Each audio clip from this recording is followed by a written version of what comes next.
First of all fund collect చేశారు చూడండి. Collect చేయడం తప్పు కాదు, ఆ కలెక్ట్ చేసిన క్యాష్ని తీసుకెళ్ళి వాళ్ళ చేతుల్లో క్యాష్ రూపంలో పెట్టారే, మీకు పడాలరా ఫస్ట్. ప్రతి ఒక్కరు చదువుకున్నోడే కదా, ఎవరికాడ బ్యాంక్ అకౌంట్ లేకుండా ఏం లేవు కదా. బ్యాంక్ అకౌంట్లో వేసుకొని జస్ట్ ఆ క్యూఆర్ కోడ్ కొడితే అయిపో. ఇన్ఫాక్ట్ గురు స్కానర్ కొట్టి పడేసేయి, అయిపో కదా అక్కడ విషయం.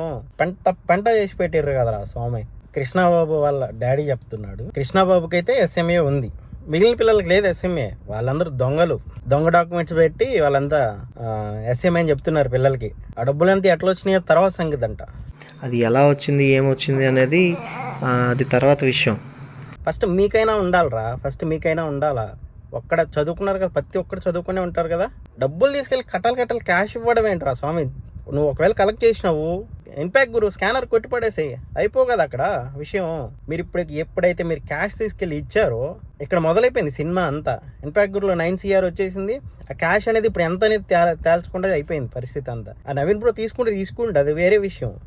బట్ సగం మీరు ఎప్పుడైతే మీరు ఆ క్యాష్ తీసుకెళ్ళి వాళ్ళ నాన్న చేతిలో పెడతా ఉన్నారో, 9 CR వచ్చిన తర్వాత కూడా వాళ్ళ నాన్న 50,000 తీసుకుని 50,000 ఇస్తున్నాడు పక్కకి.